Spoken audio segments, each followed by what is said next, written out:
and welcome back to another episode of OHKO, a Pokémon VGC podcast.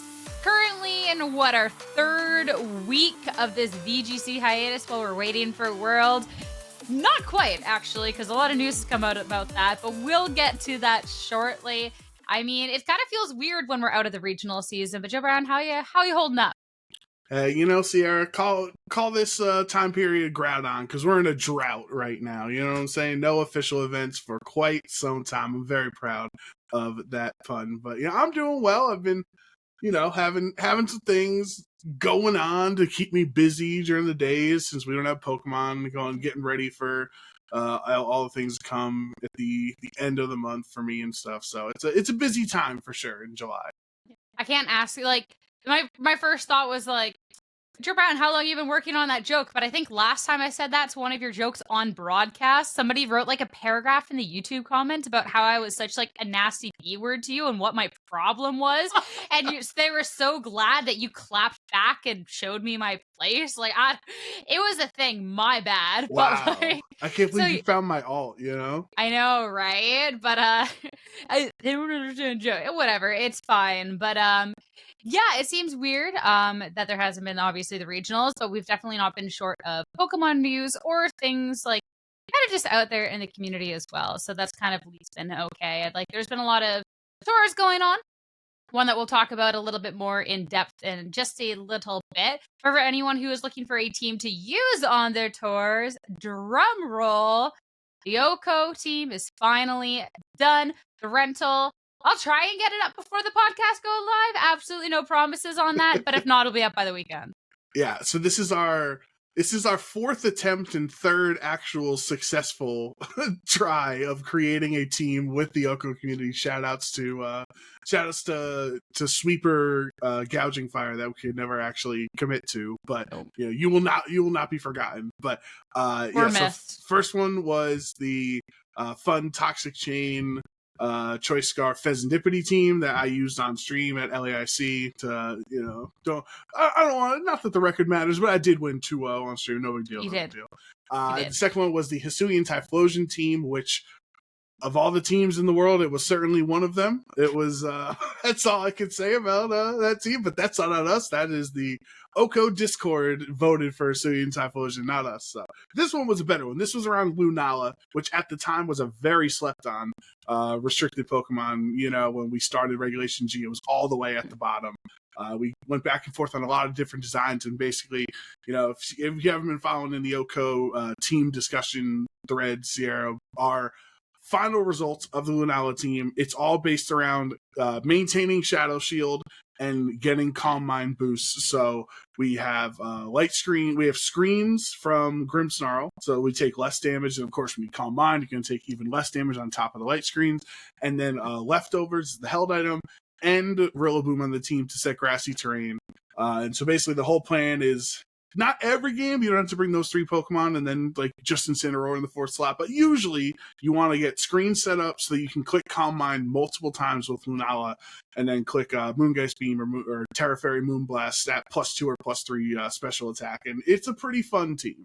Sounds really annoying to go up against, honestly. It's definitely not a team that I queue up against and I'm I'm going to enjoy playing this set. This looks like something it would be a little bit pesky, but hey, want to build stuff that is competitive enough for people to use. So yeah, make sure to grab that. I believe we'll put Pokepaste as well. That I believe is actually already in the Discord. So do not worry about that one. But hey, we finally made it through the team. I know it's taken a little bit. There was a lot of back and forth on this one. There was a lot of back and forth. There was a time when Incineroar was banned from the discussion. There was a time when Hisuian Arcanine hit the team builder for a millisecond and Sierra had to put her foot down and say, absolutely not. We're putting Incineroar back on the team. So there was some fun conversations. And I think what was cool about having Lunala as a Pokemon where Pheasantipity, we kind of had to try to create something to make viable, right? And then Hisuian Typhlosion had to try to be funky, and even the Gouging Fire, right? We're trying to make it a sweeper instead of supportive, a Pokemon like Lunala actually had multiple sets that are viable. You can do a Power Herb, Meteor Beam, just full offense set, or you can do a super bulky Trick Room version, or a super fast Tailwind version, or like ours with the leftover Calm Mind. So I think that it was worth the heated discussions on which way to take the Lunala team, because it actually does have multiple really viable avenues as a restricted.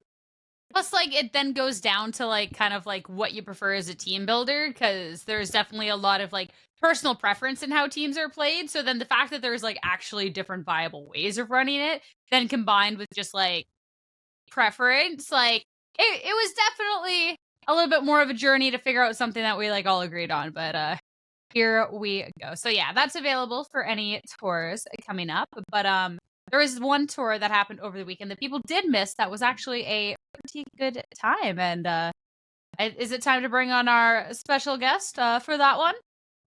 Oh my gosh, we're getting a guest so early as the podcast. The viewers aren't ready for it. They're getting hit with whiplash. They usually think it's going to happen a little bit later, but sometimes you got to surprise people to keep them on their toes. Keep them on their toes. But no, there is the St. Jude Charity Tour that was ran over the past weekend that we got to participate in, and we were able to bring on Will to discuss a little bit more about that before we get into the changes for next season. So, quick intermission break. Magic.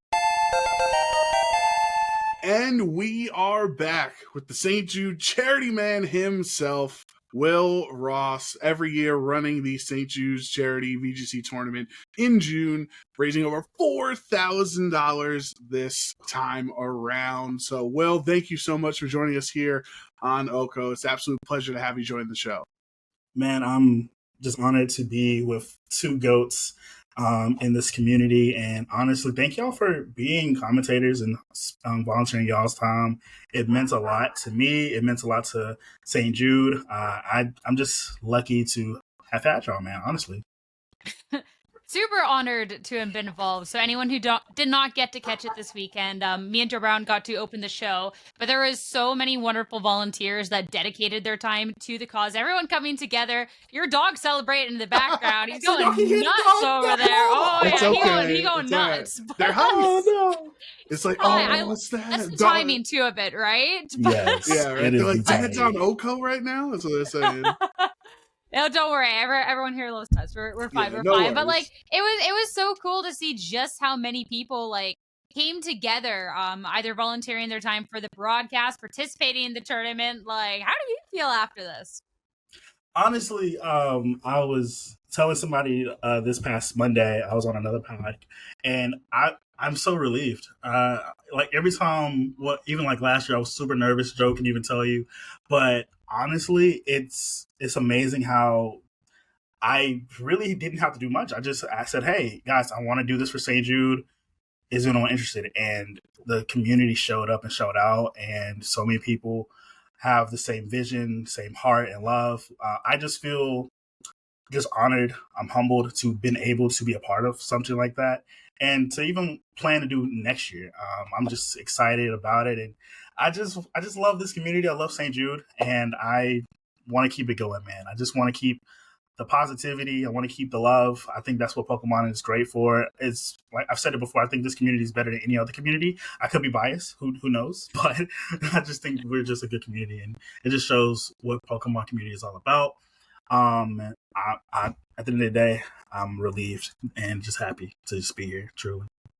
Now, I think what's really impressive with this 2 years, stretch, and it's exciting to hear you say like you're excited about already starting to plan next year. Like that's a good yearly organization, right? Where as soon as it's over, you enjoy, celebrate, reflect, but then start moving on to try to make it even bigger and better for the next season. But with last year, you're kind of like one man in a dream, right? And we went from 4 dudes in a Discord call the entire day, praying that the players that actually had stream equipment would continue winning in Swiss in Top Cut, so we'd have footage of the tournament. And we actually made it all the way through with the one person winning the tournament who was the only player left that had a capture card for the event. So we went from like that super grassroots, super beginning, humble beginnings to, it seemed like this year it was kind of like a community culmination of like, a lot of top named top players were playing in the event and also participating in top content creators giving their commentary for the round. So like, how do you feel with how much growth we've seen from the VGC charity, tournament from year 1 to year 2? With the growth, it just shows that anything is possible. And the funny thing is, there wasn't much planning. It was more so, what if I ask this person? What if I ask someone so? Do they want to be a part of it? And it was really strategic. Truthfully, getting like people like WD Michael, getting people like you, Sierra, to want to commentate, people that people recognize. But also just knowing that if you let somebody know, hey, this is going on, people pass the word, especially something good like this. So it, like I said, not to be a broken record, but it just shows how good-hearted everyone is, and everyone wants to see something good happen in this community. And I feel very, very happy. I don't know. I'm going to be a broken record, so if I am, I'm super sorry. But that's okay. It's just how I feel, man. It's just so cool. I'm not that I'm a nobody, but it's just like, I am just a person that just wants to pass this on. Like, hey, I hope that you guys support this great organization because they deserve it. And they're like, yeah, I can get behind that. So, if I'm just somebody that can do that, so it's just cool. So it just takes one person to start to make a difference, which is cool. They're talking about like last year with like the, a Discord full of dudes in a dream. What was that? I feel like that could be like a weird like band name or something. It was a time last year. Let me tell you, Sierra. But like, what like kind of sparked that like dream to kind of start this in the first place? I know throughout the tournament we got to hear a couple people like kind of talk about what it meant to them. But obviously this is like you said, thankfully, like it kind of like just got to take off. But like, is it big project to be taking on? It's gotten to do a lot of good. What kind of like sparked it, like the momentum behind that? So what really sparked it is this is how I started my streaming career. I started working at St. Jude in 2020 because I worked for St. Jude Children's Reading Hospital, and started to work there. And this was before the pandemic, but I found out about the St. Jude Play Live team, and I found out that people sign up to stream and raise money for St. Jude. Simple as that. And I was like, what? And at the time, I'm learning how to, play emulators and stuff like that. Just finding stuff to stream, something to do to raise money because I just like Pokemon. And at the time, I didn't know what else to stream. So I'm over here, playing Pokemon Silver, raising money for St. Jude. In my first year, we raised $1,000. I was doing crazy stuff like waxing my leg, half the mustache. Didn't have much of a beard, so that wasn't up for discussion. But and it was just, okay, cool. How can I get more people in the Pokemon community involved? So I started getting involved with VG. I've always watched VGC though. I've been watching VG probably since 2017, maybe 2018. And when Scarlet and Violet came around, I said, I think I actually want to play competitively. I may not be the best, but I want to play. So last year, I sent out a tweet. It was just a shot in the dark, honestly. I sent out a tweet and said, if I did a charity VGC tournament, who would join? And the charity tournament would be for St. Jude. I got a numerous amount of replies, and I was super surprised. And I was like, okay, well, I guess we have to make a tournament, so we gotta do it now. I guess we gotta do it. Like, I can't just ask a question and have these responses. I reached out to my boy Nell. We were in a team builder Discord, and then I was reaching out to this one guy. He commentates for Pokken tournament, but he was like, I don't think I would know anything about Pokken, but my boy Kino, he actually likes VG, so he probably would be good. And I was like, oh, okay, that's cool. And then I was like, wait, I'm asking about like other commentators. I should probably ask somebody that knows about VG. So I took a shot in the dark with this. I asked Joe Brown, brother man Joe, and I was like, man, he might not even respond. He's big time, bro. He responded and said, yo, I'll do it. I was like, oh! Oh, like it's like when you send a DM to like your crush in high school and you're like, don't know what they're gonna say. Well, you're making me blush. Like, you don't know what they're gonna say, and they're just like, "Sure, I'll go." Like, oh, let's go. So, yeah, 4 guys in a dream, man. And it's funny, like you said, Joe. We're praying for one person that just has the capture card. They made it to finals, we ended up losing to Big Mike, who did not have a capture card. Yes. But no, Sierra. So that's how it happened. I just wanted another way to strategically raise money for St. Jude, and that's how it happened. And it's not like I've always wanted to do this, but it was more of I want to continue to engage the Pokemon community, but also raise money for St. Jude, but bring them together somehow, some way, instead of like, oh, come to my stream, I'm raising money, I'm doing X, Y, and Z. People like VG, bro. People like charity. Yeah. It works. So we're gonna do it that way. I mean, it was my pleasure to be part of it. One, like I talked with you obviously last year and on the stream with Sierra this past weekend about how important St. Jude has been to me through my a lot of it was through my college days. I expressed that, particularly the St. Jude Up Till Dawn program. Yes. That's very popular in college. If you want to, that was the one that really ingrained my appreciation for St. Jude, and that we participated in all 4 years of my college. You want to explain how St. Jude Up Till Dawn worked? Because it's a whole different event than the traditional style of just donating money and hoping and giving it to the right causes. Yeah. Oh wait, I forgot. Let me leave this Discord. I was in a Discord for whatever reason. Okay. So Up Till Dawn, I was involved with that as an intern as well. It is a program, not a program, but I guess we'll call it a program for now, where college students will stay up all night doing shenanigans, raising money for St. Jude. At the University of Memphis, we had a dude that said, yo, if we raise $12,000, I'll shave my head, but I won't be shaving it. My little brother will. And I'm like, what? Well, does he have a license? Like, what's going on? No, his brother did not have a license. He was just like, doing whatever, I'm done. And, but it was crazy. We raised like $25,000 past the goal of even max. So it's just another opportunity for college students to get involved for St. Jude Children's Research Hospital. And it's just one of the many things that we do, right? Like we have our walk run in September, because September is Childhood Cancer Awareness Month. Our biggest event of the year is in December with the St. Jude Marathon.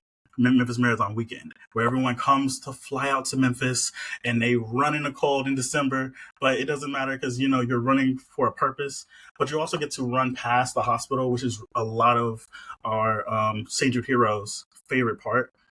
So that is really, really cool as well. So, but again, Up Till Dawn is just like one of those many things, and it gets a lot of college students involved for right reasons. And as an intern, it was really cool to help volunteer, but it was not cool because I was dead tired. Yeah, I got home. It kills you, man. It is. Like, I think I got home, I legit kid you not, like 11:30 a.m. the next day. Oh my gosh, it was fun. But man. For the kids, it was for the kids. Absolutely. And I mean, for anyone who like kind of missed the tournament and obviously like can't have the means to go do like that sort of run stuff, like what are some other ways that people can kind of like help out going on forward if they've kind of seen like what this tour has been able to do and just like, okay, I want to get involved, but I can't wait till next June. So there's a lot of opportunities of people getting involved. So you can easily go to stjude.org. That's just probably the easiest way. There's a lot of things you can do. You create your own fundraiser. You can do a fundraiser, whatever you want to do, whether it's, I bet I can stand for 24 hours straight. And if I filter, I don't know, you can just make whatever fundraiser you want to, and you can fundraise for St. Jude. Even if you are a streamer and you don't want to wait till the next Play Live season, guess what? Play Live season is all year round, honestly. You can go to stjude.org/playlive, and you can create a fundraiser if you are a streamer for St. Jude. Or not be a streamer, but if you are a streamer, you want to do it for the Play Live team. Again, we have marathons. So if you don't feel like being in person in Memphis for the Memphis Marathon weekend, you can do it virtually. Just like with our Child Cancer Awareness Month in September, you can do those virtually. And there's also in various different cities, we have different outreach teams for our different outreach locations. So I think like even in Boston, we have CCAM events. So, but there's a lot you can do for St. Jude. You don't have to play in the VG tourney. You don't have to wait a year. You can get involved now. Love that. I love that. It's not just the VG tour like once in a while, but like all the different ways too. And there is a couple of people that we wanted to thank from our community that were able to get involved. There's like, first off, have to just thank and I'm sure like you've thanked them, but I want to say too on yours and everyone's behalf, like thank you to everyone who did take the time to play in the tournament or to donate to the tournament. And there was a couple of people we were posting when we streamed, and we're like, let us know if you donate. We want to make sure that we can give them a shout out. So a couple shout outs. First off, WD Michael and the Wide League. For anyone who's played in those tournaments, you know who. Gabby, simply Gabby Snyder, wonderful commentator, also drawing a little bit doof on her donation thing. It was absolutely adorable. You should do commission like Bidoof art pieces for the children. I think that's I sell those. Moggy as well, memes galore, being able to get in there, appreciate, even if they couldn't get the chance to play, it still really, really helps. It's very appreciated. Brian, George Champ, definitely living up to the champ part in their name. Thank you so much as well. We saw that Suyo managed to sneak a donation. Suyo, our GOAT. Suyo's the GOAT, puts the timestamps for the podcast every week. So thank you so much. But yeah, it was really, really cool to see. I mean, it was $3,000 last year. It was $3,000 before the broadcast even started this year. I believe like you had to shave like your beard and everything. Being able to hit that. Everything. And I tried to strategically do like, if I owe any milestones, I do it in the pre-show. That's why the pre-show was new this year, but I didn't really do anything but shave my beard. So, but, you gotta get them excited, I guess. So, like I'm just gonna shave it. Let's just do it.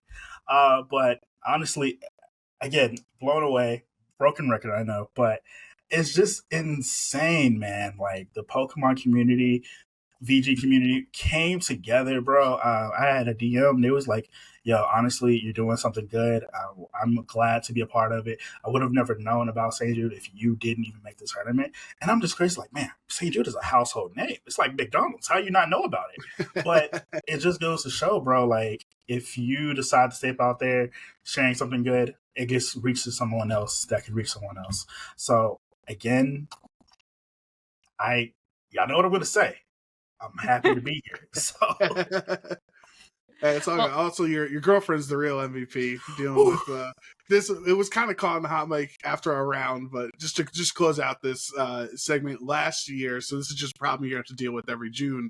Will was nervous because he was about to go on a first date with a girl, and he rizzed her up with the beard, right? Had to. Right before his first date, he had to shave the beard off and let her know. And then here we are. They're about to celebrate their 1-year anniversary dinner. And he has to shave the beard again. And she's sticking by. So she's the real MVP. Man, bro. And funny enough, she says she does not remember it. She said I look like the same. And I was like, I think it was the dim lighting. So the dim lighting saved me. But she saw me the very next day, right before day 2.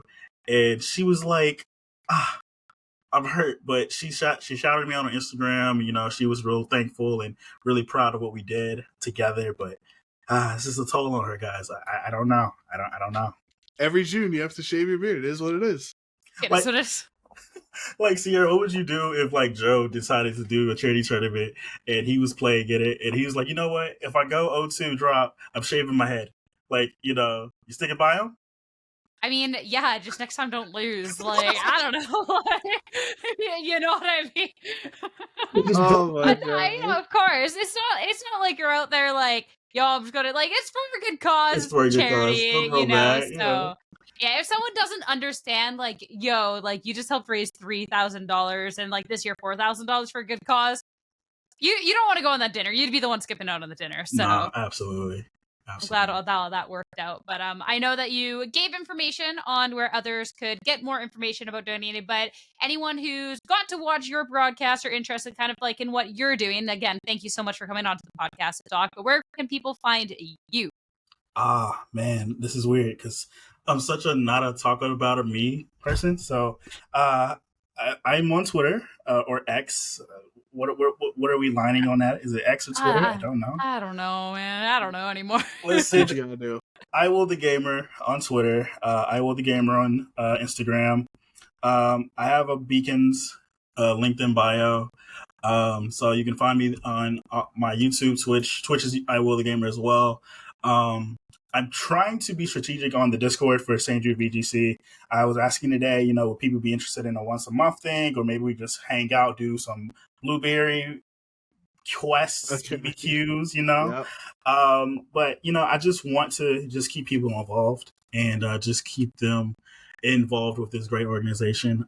That's just what I think is my role in this community. Not that I can be the only person. I think if I can get someone else to make another charity tournament or even like support St. Jude in another way, by all means. Somebody reached me out and was like, hey, do you think you're going to do a TCG tournament?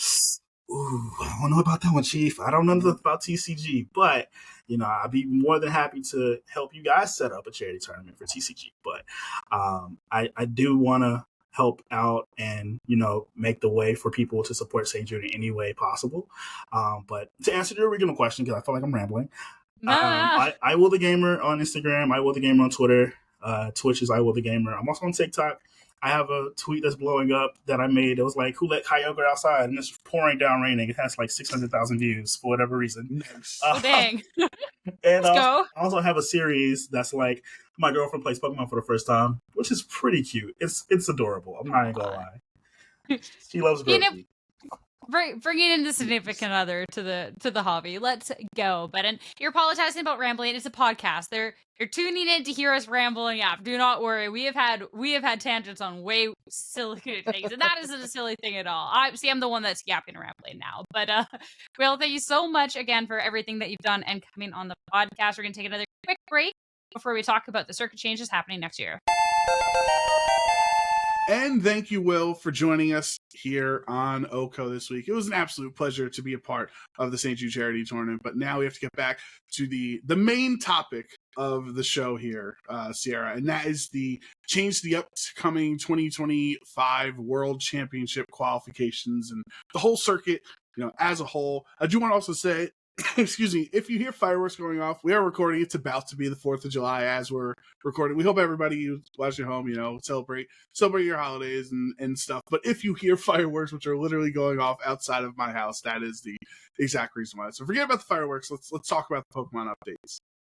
I mean, these updates might as well have caused fireworks in the community because this was there was a lot. So obviously not something we discussed before, could have, but there was something that was kind of like half leaked.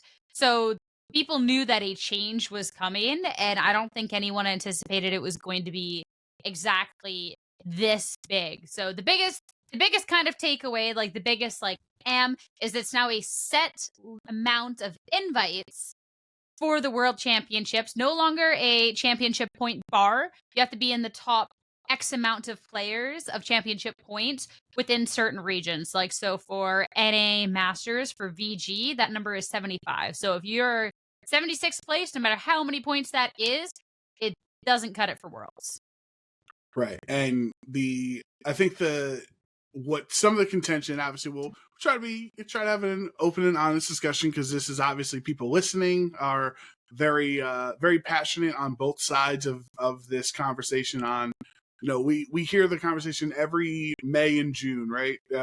As we approach NAIC and the World Championships and people qualifying for Worlds, is that it's too easy to qualify for Worlds, or no, it's not too easy to qualify for Worlds, or locals are busted, or locals are integral to the system of the qualification. And depending on what your beliefs are, just know that if Sierra and I don't agree with you or anything like that, we still believe that you have a valid opinion on it. It's just everybody is thinking differently. And to me, I think I played back in the day when we had a top X qualification system. I believe in 2015 it was 40, I want to say. I can't remember the number. It might have been 40, it might have been 60, but it was like really steep. And there was a lot of toxicity in the community over, like, you were fighting for your life over 6 points at a local because of how valuable those points would be, since there were only, I think it was like 40 spots to qualify for Worlds from North America.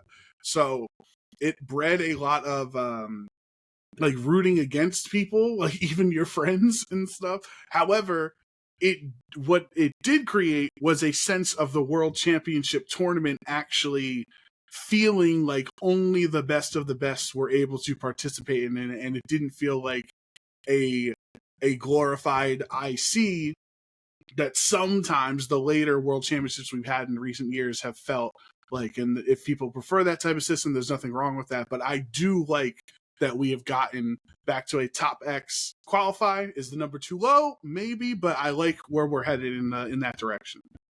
There had to be some sort of adjustment going on this year. So reading from the website, what Pokemon had to say about the change was, as the Pokemon Championship Series continues to grow, this adjustment will provide a variety of long-term benefits. This includes balancing player qualification across all rating zones to foster diverse competition, ensuring that we've prepared to provide the best competitor experience possible at the Pokemon World Championships, and better supporting the growth of the Pokemon Championship Series as a whole, which I think that is something that's really important to kind of remember throughout this conversation. Because realistically, last year at Yokohama, I don't know the final number of people that were competing, but between the amount of people trying to compete, the amount of people trying to spectate, people who wanted to compete at the Open that ended up not happening. Like, it's just, this game has grown to, like, I don't want to say unfeasible point, because that makes it feel like there can't be changes. But it grew to a point that it couldn't continue on the track that it was on, right? So a lot of people going into this year thought that the answer was going to be a raised championship point bar. And then there was a lot of mixed opinions about getting into like a top whatever for each zone. I think it's interesting because once you raise that championship point bar high enough, it would end up getting into essentially only roughly 75 people have like hit this point.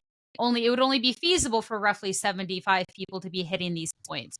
So it's kind of like I should have opened this up sooner, but looking at the Pokemon Championship point leaderboards, I kind of want to see how far down we go.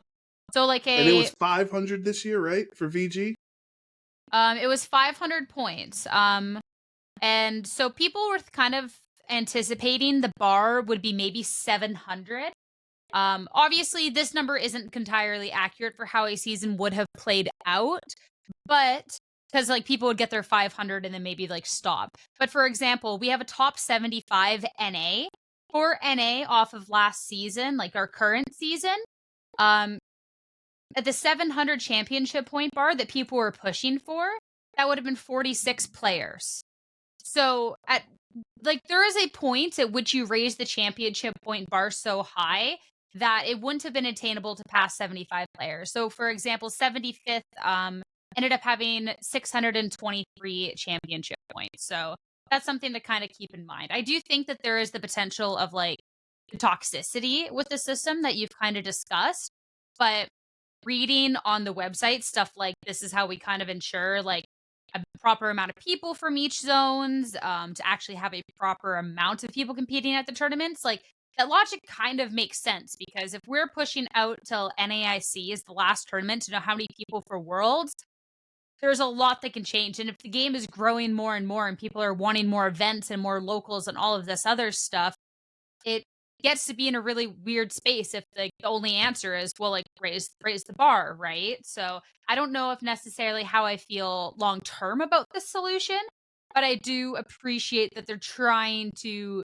address the change and get ahead of it, because like for myself, I don't think a 700 championship point bar or a top 75 would be attainable for me, but that's exactly it. I don't think either would be attainable. 700 wouldn't have fixed it. I still would have felt like I couldn't get an invite off that. Right. Yeah. I think that's a good point. That I'd also agree that, trying to word everything properly here, Sierra. The people that are frustrated that Worlds is no longer achievable because it's only the top 75 and it's a cash grab and it's pay to win and blah, blah, blah, would also be tweeting the same things. They would just, in my opinion, at least, don't want to speak for both of us, in my opinion, they would just be changing the words top 75 to 700 CP. I think there are people that are inherently frustrated with whatever the system is and are going to express that opinion regardless of what decision is made, because they might not feel that either of these options are attainable, as you mentioned, to the common player. One thing that is different, as we see on the list, is that championship points at regionals are vastly different. First place at a regional gets 350 points now instead of 200. Auto invite anyway, still. Sure, right. But obviously travel awards and And things all that. in that. So it still is relevant, the amount of points, the amount of CP you get per season. But if you were to make it 700 and then they also had this system where 350 instead of 200, it still kind of makes it a murky situation on the amount of points needed. But I think my main takeaway, my main frustration from this conversation, Sierra, is like a lot of the people who are making very definitive statements on like in a way they're saying that the changes to the World Championship qualification method are going to kill the casual competitive Pokemon player base. And you can make that sentence and you can feel strongly and you can believe that, and to an extent that is a correct statement. However, those 2 points in that sentence are contradicting. The World Championship qualification method is killing the casual player base, right? Like, that's the World Championship's intention was not for the casual player to participate in. And it's great that we have way more spectators than ever and way more players than ever. And I hope we don't have future spectator problems like we've had in the past. And I hope everybody that wants to go to the World Championships every year can. But I do think having a system that does reward the clear-cut difference between the player base, I do like that more than everybody that can pay to qualify, does qualify. I'm very much oversimplifying it, and I don't mean it in a derogatory way, but like this way, I think both systems are pay to win, but this one actually does reward those top players more than the amount of players that scrape 6 points here and 20 points here and 40 points here and barely scrape over the bar. I know I yap sometimes for a little long, but like permission to like monologue this one, because like Yes. I have a big opinion here. I think when you're looking at the differing opinions that people have within the community, I think a lot of it actually boils down to one very simple thing that I think maybe kind of gets missed, is that when you're looking at the goals for people attending and playing these events, there isn't actually really a goal at the end of the tunnel except for qualifying for the World Championship. So even looking at myself, joining Series 5 of Pokemon Sword and Shield, that is what people worked for. That is what people went to events for. That is the goal. That's what everyone talks about. As a casual, that is what you get introduced to very early on in the community, is if you go to an event, you can do this to then go to the World Championships. So that's kind of what is pitched to you as the prize at the end of the tunnel, which is then coincidentally the same prize for those top competitors within the game, because I am not a top competitor. But every year that I've played this game, that has been a potential goal open to me. And when you're looking at individual competitions like the regionals and the internationals, they have been doing better with getting like bigger prize pools for these events. But still, if you're doing well at a couple of regionals, the prize money doesn't go down enough that it's actually really done anything for you. You have now spent money to go play at this event, get top 32 at a regional, and you didn't walk away with anything. Maybe there's a couple prize packs. I don't think so for top 32. But the only thing that you have now is these championship points. The only thing you could do with these championship points is try and compete at the World Championships. So for people that enjoy this game and want to compete and want to go to the locals, the regionals, the internationals, want to play for something, there is literally now nothing at the end of the tunnel for them. That World Championships, that one prize that they had, has now been removed. It's now just unobtainable. So I think when a lot of people are looking at this new system, and like where maybe there can be some criticism, is from people who now don't have this prize because there hasn't been anything replaced with it, which I think is a super, super valid criticism in all of it. There was a statement like put out that they are going to be finding other ways to try and reward those who are competing through the circuit, but that is still kind of up in the air in the mystery. Is that just going to be a couple of packs? Is that going to be qualifications to like this last chance qualifier to get you in the World Championships? Is this like, what is this on the experience scale? Because like it doesn't have to be the exact same experience as the competing at the world championships, because like, and maybe this is where like us looking at like different esports, maybe this is like where we kind of share this opinion, because like I feel the same way. I think of world championships, I'm thinking like the Valorant championships. I'm looking at like the grand, like the championships of these big games that like are the best of the best. And I know I'm not at that level. So I don't necessarily disagree that like for competing for a world championship title, it should be like those caliber players, but there needs to be something else in the game for those other people who want to enjoy the game, because that's where Pokemon is really unique as a game, is that it's a very much so a shared passion amongst a lot of people. And that's kind of the biggest struggle that we're dealing with out here. So I definitely I feel for those who have now lost their prize at the end of the tunnel, and I am worried then about like the casual base on exactly where this can go, because realistically as well, like we're talking about the growth of the game potentially being like unfeasible and just kind of like you can't really maintain this, but at the same time, it's kind of a shame to like see it maybe get stifled out if there isn't a good like alternative provided at this point.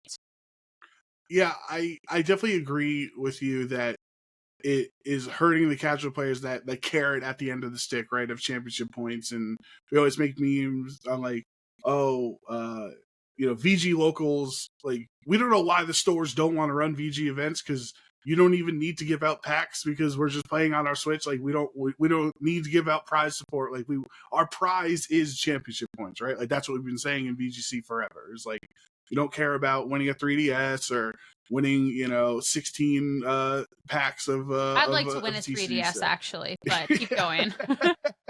Like our prize is championship points, and I do think to a certain degree, because of the ease of accessibility that Worlds has had over the last few years, and I think Andrew Mahone also made a tweet about this, that people have kind of lost the plot in this moment in the purpose of the competitive Pokemon circuit. It's more the reason to play Pokemon is more than just qualifying for Worlds, because you're also playing at a regional to participate in the regional and hopefully participate well and win the regional, right? Top players like Chuppa or Riley or Wolf or whoever, like on top of earning a Worlds qualification, they're also attempting to win the regional and get the money and the championship points that come along with it. And I do think it's really, I think it can be frustrating when the conversation boils down to, well, now that Worlds is harder to qualify, now I have no reason to go to a regional. And I think that mentality should be flipped on its head. I think now that Worlds is harder to qualify, now you have more incentive to improve and have higher finishes and try to strive. We have a lot of people that are making teams with the hopes of getting top 64 instead of innovating and trying to have a team that's going to get them a top 8, right? Like we've had that problem with creativity before in the game, that maybe this avenue that if you can only go to 4 regionals instead of all 12 regionals or 6 regionals and 1 IC or something, maybe you are going to be more creative and you're going to intend to try to perform better, because currently I don't believe every person that enters the tournament is thinking that the team that they're entering with is the team that's going to get first overall in a 1,000-player tournament. So hopefully this could be a wake-up call for some of those fringe casual players that were trying to coast 20 CP at a time to the World's invite to actually innovate and hopefully inspire you even more to improve, because the potential is there. Look how huge our player base is. I mean, look at TCG's getting 2,500 players that go to every event. But I think they have like 1,000 players from that are going to be playing in Masters Day 1 in TCG, and like that's literally an IC. Like that is not the World Championships. In other games, other card games, you don't compare it. Like One Piece, the World Championship was 16 players. We have 1,000 people playing at our World Championship, and another card game has 16 players. It's not a player base issue. They have all their regionals have over 1,000 players that are entering because card games are so popular, but like they have a different understanding of what the World Championships are. And the World Championships back in the day, like when Daz qualified and Ray Rizzo and all those players back in the day, they were 32 players and you had to win a national championship or get second. Like Daz got second at a national championship to qualify, right? Like that was clearly a different incentive structure than just go to a bunch of regionals and locals and scrape into the best classification of players. So anyway, yeah, people have lost the plot. You can still go to regionals to play at a regional. You don't have to go to a regional with the only intent of qualifying for the World Championship. When I first started, I've never played in more than 2 regionals in a single season. Obviously, a lot of years was because I was commentating at regionals, so I was still participating and traveling and stuff. But I never once was deterred when I played in the top 40. Not only did I play in the top 40 era, but there was like 15 of my locals were the people in that top 40 that were trying to get all the CP, right? And it never deterred me from playing because I wanted to improve as a VGC player. And I was playing against the best players in the world, which gave me more experience and made me a better player and made me understand the game better. So I just think people have kind of lost the intention behind what these events are supposed to be, where we come together and play competitive Pokemon. See, I'm like, there's like parts of what you said that I agree with, and then the others that like I don't quite. So like, first off, with like talking about like, oh, maybe this will like push people to try and improve or like innovate or do different things. Like, I don't think like the innovation of the game and the teams or anything will directly correlate to this like whatsoever. I think going into an event, you kind of have the 3 groups, like the high competitive, the casual competitive, who are doing work with like they are putting in this work. I mean, the reason that there has been so much kind of like coaching, we're seeing more coaches more than ever. Everyone kind of opened this up is because there's a lot of people that want to learn to get better at this game to try and participate. So like, I don't think that work should be undermined as well because they are putting that in. And then there's people who love Pokemon and want to go to the events, and like, I don't think those are the people that are really speaking up saying that they don't really like the changes, because for them that is kind of like the experience. So I think when we're kind of talking about these changes and who it affects the most, it is those casual wanting to get competitive players. And I don't think that those are players that aren't putting in that work. You know, they are putting in that work. They are trying to innovate. Like, I've seen some of these teams that people have tried like to make a name for themselves with, and kind of having a little bit of a uniquer Pokemon or trying to kind of break the meta. It's just, when you're looking at VGC as a game, that like it can be matchup roulette. It's how Arcanine wants to pair you in these rounds. There's RNG in the rounds. And like, you know what? Like, you could be a really good player with a really good team, but also if you're getting like the god run of like, you have to go up against like JUX9, Justin Burns, like Eric Rios, like back to back to back, well, then you're also just like, you know, you could be like as good as you want, but at the same time, like, strength of schedule is a thing. So I don't think it's necessarily fair to be like talking to like that group and just being like, oh, well, if you get like better or like should inspire you, because I think they are kind of putting in that work. But that's the group that has that like carrot at the end of the tunnel. And I do think that like playing for the love of the game is why people come out to the events.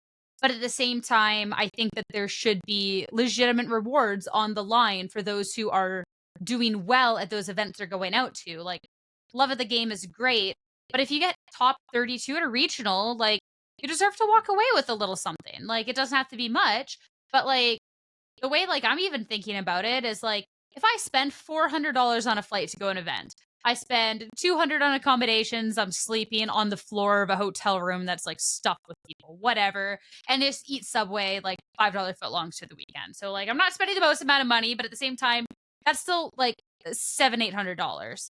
And I put in a lot of work into this team. I've put in probably 20 hours into this team. I've worked every night leading up to the event on this team. And then I got top 32. And I get this arbitrary amount of championship points that doesn't mean anything. It's kind of like, oh, well, this love of the game just cost me $800. Whereas if you get prize tickets so you can walk away with a plushie, yo, this love of the game, I just won this plushie at this event. And this is what my hard work did. You have an experience, have a memory. Like, I think that, like, that's the missing piece. Like, it's why, like, even though I think that limiting the amount of invites is so good, I still empathize for that group so much, because I kind of feel like that's more so along the side, like, the group that I would fit in with. Like, even like Joe got like second at an MSS at like a pretty big regional, and the MSS was stacked, and he got enough prize tickets he could get me like this giant Piplup plushie, giant. And that was for getting second at an MSS. And like, you got to walk away with this prize, right? Like, that's what I think we need more of. Have the love of the game, but then have the game love you back. Yeah, no, I totally agree with you there that we're going to need more incentives from the tournament organizers to get people to participate beyond CP. And I'm not discrediting, like you said, people getting coaching and people trying to improve and people putting in the amount of effort that they can. And they're like, oh, now that I have 2 jobs and a kid and now I can't qualify for Worlds. Like, I'm not discrediting that. I was responding to the statement of, now that it's harder to qualify, there's no reason to attend. That's what I was contending with the people that are expressing that opinion, because that frustrates me, because there is still reason. You still have friends, you still have the competitive drive to succeed and, and play Pokemon, the game that we all love and appreciate together. But yeah, for sure, tournament organizers are going to have to bring better incentives, and I don't know if it's better side events, or like you said, the winner of the MSS gets like 1,000 prize wall tickets, top 32, or bring something. Like prize tickets down for Right. that. Let people go pick out like a plushie or something for doing well at the tournament. Something. Yeah, I think that's a great idea. I think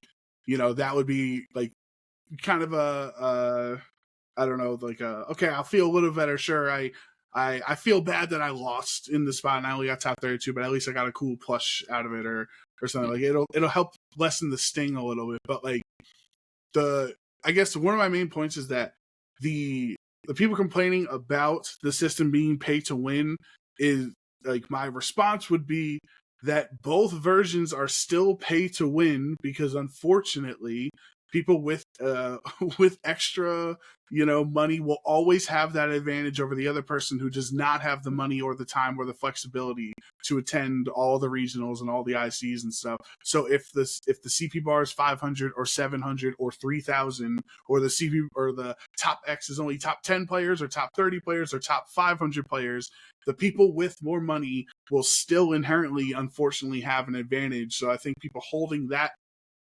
change against Pokemon for saying you've now made it pay to win is like, it was already pay to win, and that's why we have 200 players in North America qualifying and like 1,000 in TCG or whatever the number is. Like, I think we're going to have over, when you add the Asian circuit players, I think we're going to have over 600, 700 players for VGC in the Masters division. I could definitely be off with the number, but like, that's a lot for the World Championship. I think too, and for context, for people asking where this pay-to-win conversation comes from, it's essentially because of you being able to just get like a smaller amount of points per event. It's not always just going to a champion, but you could kind of like, I think you could like top 4 every local and just get a couple of points at a couple of regionals or an IC, and you could get your invite.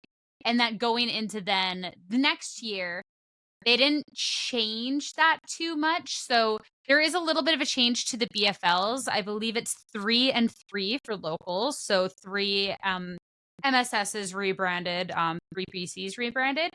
But for regionals and ICs, they have a best finish limit of 6 across the board, which means you could attend all 3 ICs and do maybe okay-ish, because of how the points like kind of stack down for the ICs in comparison to the regionals.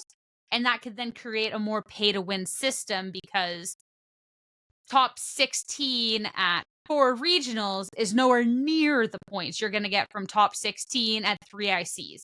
But 3 ICs going to Brazil, London, New Orleans costs infinitely more than 4 regionals in your home country, depending. But like, realistically, like, international flights are not too friendly. Everyone's is a little different. But like, that's kind of where the pay to win conversation comes from. And I think it's a conversation that is always out there and that there's so much deliberation on, because realistically, like, you could say pay to win, but at the same time, if you don't at least perform decently at the event, it's not really going to matter. So I do think that there is an issue with the fact that you could attend all 3 ICs and do okay, like better than average, get top 32 at all 3, and then just completely outrank people that can only stick to regionals in their home country. I think a more reasonable number would have been like 4 regionals, 1 IC, or something like that.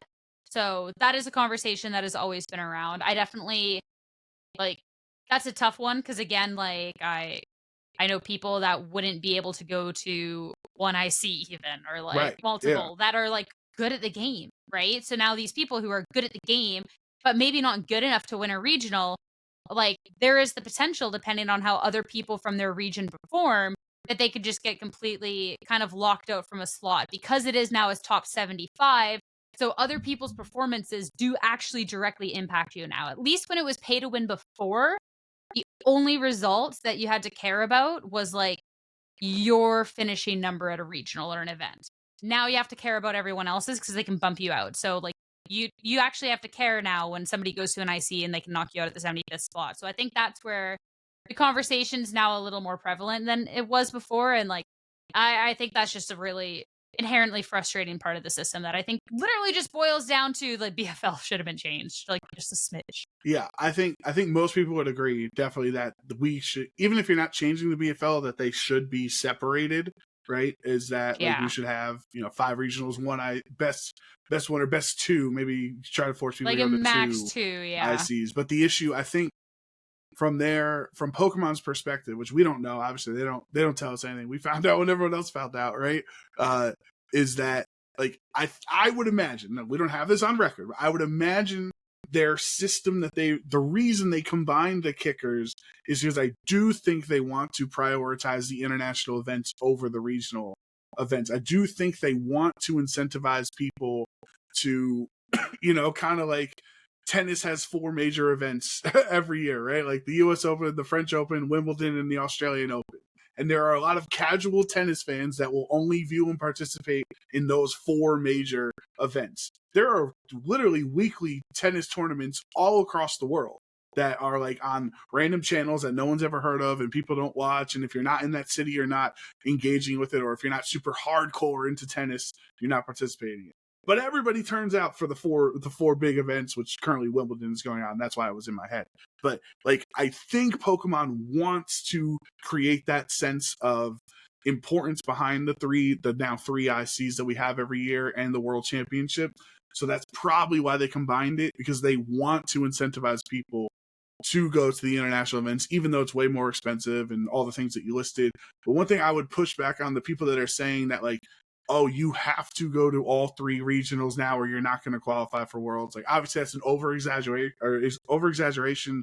But I think somebody tweeted that only 9 people, forget who tweeted it, but I think it was only 9 people received championship points at all 3 international events last season. So it's really not a large portion of the player base because this game is volatile, right? You can get top 8 at LAIC and then go 0-3 drop at EUIC, right? So especially with the variance in the amount of people, 2,000 people playing compared to 900 people playing at a regional. So I don't agree with the premise that a lot of people are expressing that you have to attend all 3 regionals. I think that's statistically not true. Unfortunately for you, if you do want to qualify for the World Championships, it is clearly a hurdle that has to be overcame, is that you have to invest in the circuit, and investing in the circuit the way Pokemon wants you to is attending multiple international events.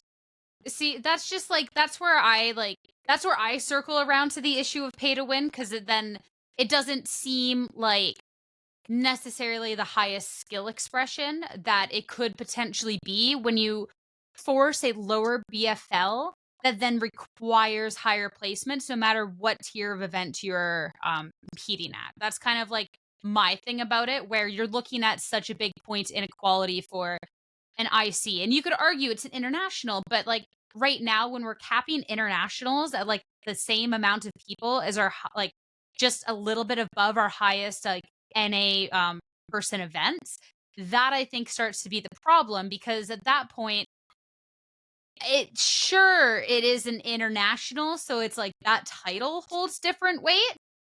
But if you're kind of have the same amount of people, it's the same event. It's the same thing. Like, it's the same thing, right? Maybe it's a little less international players, but if you're having 1,200 out for an NAIC compared to 1,000 that is at this NA regional, like, okay, that's still a big event. I think the other thing that's kind of the, regardless of how you look at the wanting people to attend all of them, I think that's where you have to go back around to discussing the growth of the game. Because last year, for like, especially for EUIC and NAIC, I don't think LASC had this issue as much, just because it was a little bit of more difficult travel.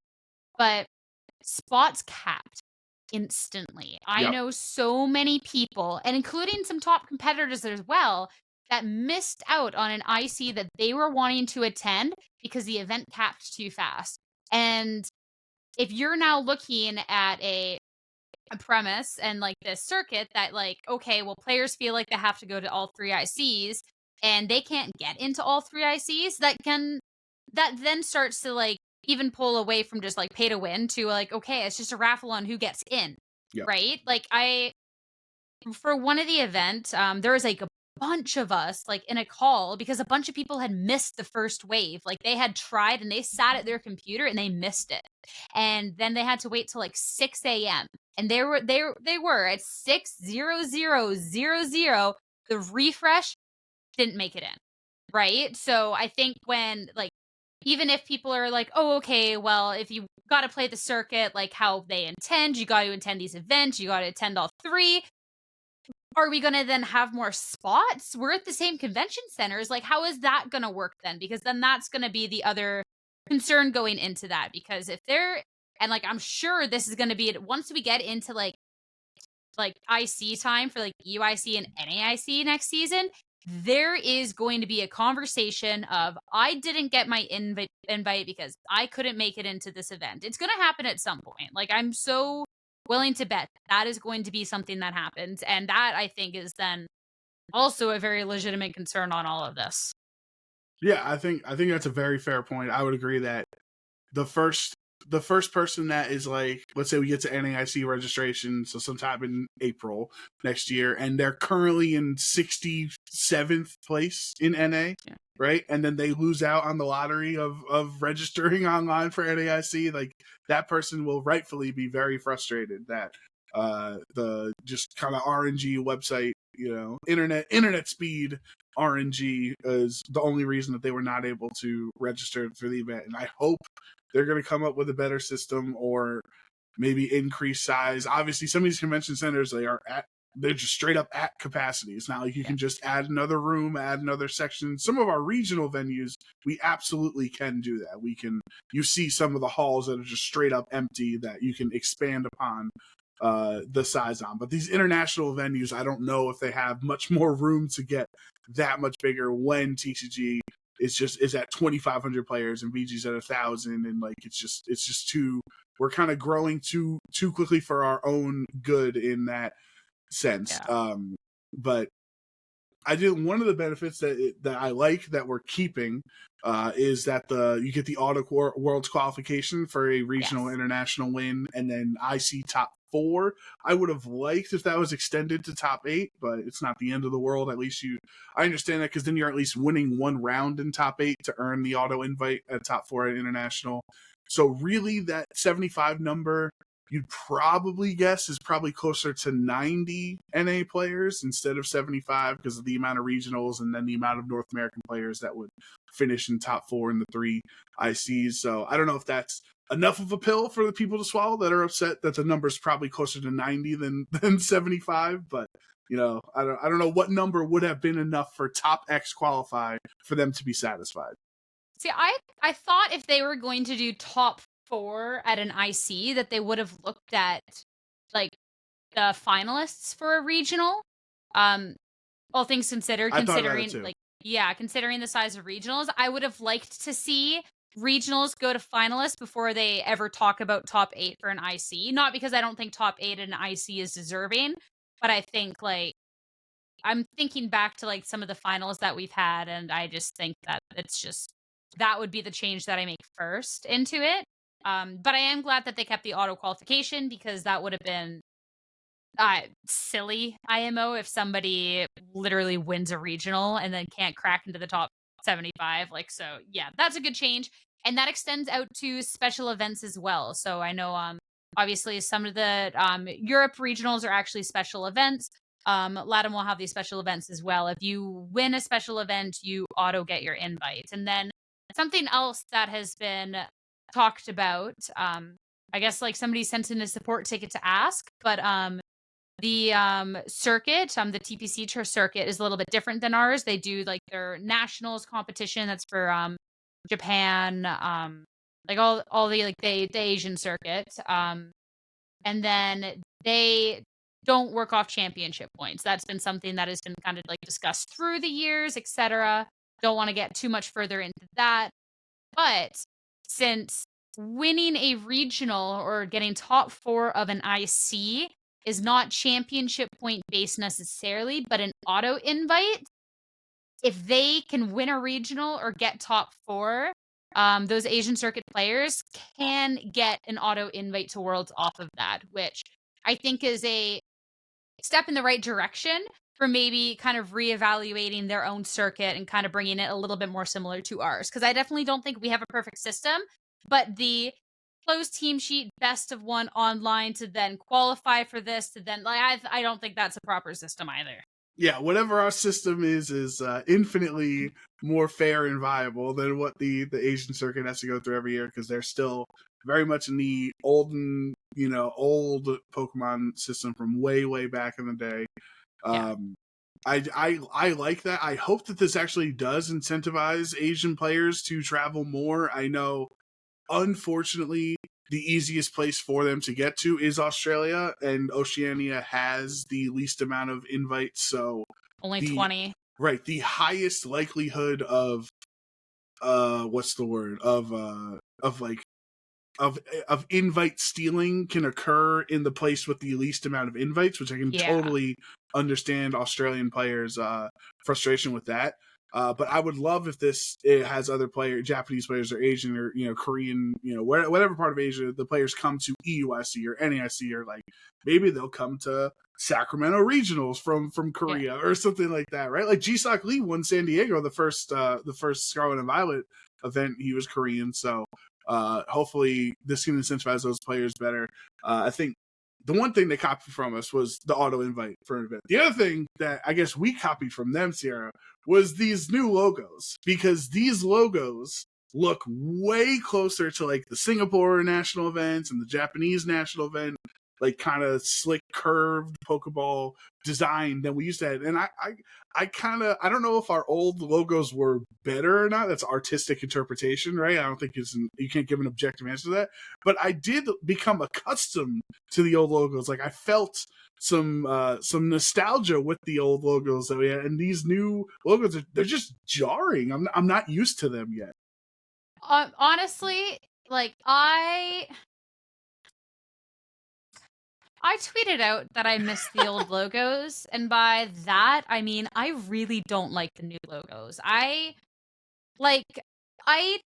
think the direction that they went with these new logos kind of looks a little bit more esportsy, but I feel like it was from a company that had an old logo that slapped, that didn't need to go that direction. They don't keep the Pokemon logo, like the actual genuine Pokemon logo in the new logo. They have it with a new font type. Let me pull up the new Pokemon logos. Let me just new Pokemon. They very much look like the Asian Championship logos, like the literal swirl of the Pokeball and the text, the font that you mentioned. 100% agree with you that they were inspired by the Asian circuit's design and made ours more, which is good for them, like marketing wise, right? They want to have a more cohesive. Oh, they should have changed theirs image, but to yes, look like correct. ours. Bring Asia over to us, exactly. But no, that's not what they were going for. Let me see if I can pull up these logos. So a couple of gripes that I have with the logos. All right,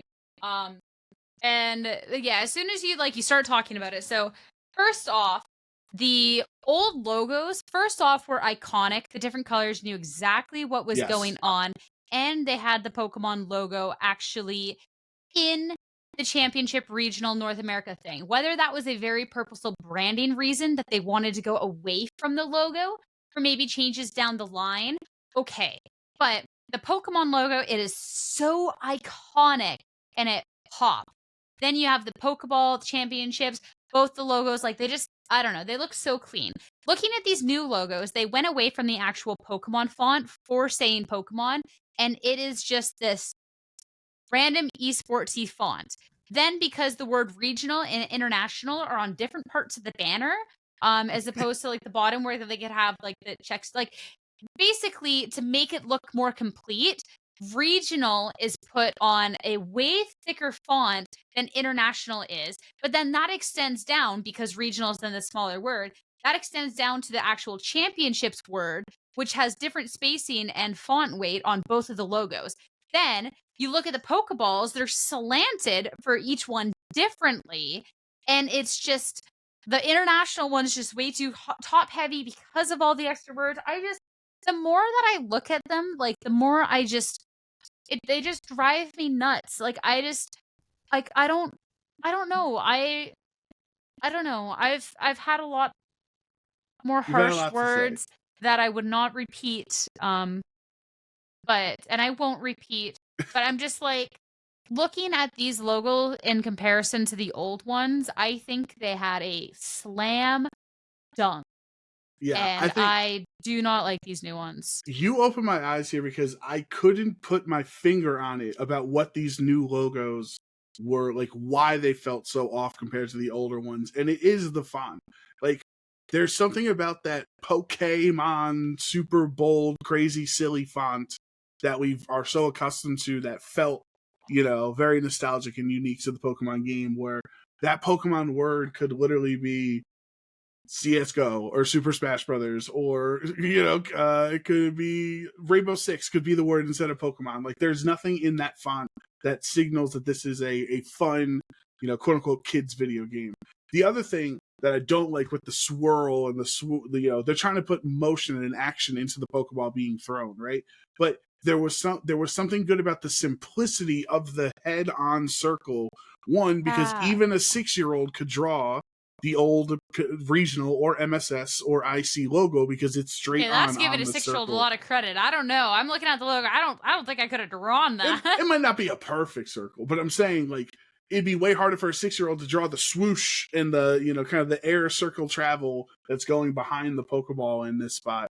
And then I guess the colors too are kind of weird too, because like, all I guess over the place. Red is regional, blue is international. Like, it just doesn't, I don't know. The one thing I will give them with their marketing, with this whole quote unquote rebrand and recircuit, adjustment, is that I do like Ogerpon's presence in it because it's a new Pokemon that everybody likes. It's viable in VGC, it's viable in TCG, right? I'm sure it'll be good and go. But like, one thing that Joe Ugarte and I talked about, excuse me, on the episode that he came on OHKO, was that we would like, one of the questions was like, if there was a Pokemon mascot for competitive Pokemon, like, what would that be? And I obviously said Pachirisu. Like, you can have Pachirisu as the image, or like the finger for follow me, or something with the Pokemon words, like giving us an esports logo of Pokemon that's different than just the Pokeball or something like that. I actually changed my answer now. I think Ogerpon makes a lot of sense as, like, not because it's busted. I'm not saying it should be associated with competitive Pokemon because it's the greatest thing ever. But like, I think that with the different colors, I would imagine over the course of history, or over the course of the whole future, we're going to get more Ogerpon masks in future generations, so you can change color schemes and whatnot. I think it'd be cool if we had a competitive Pokemon icon or something, and like, you see that image and it is synonymous with competitive Pokemon.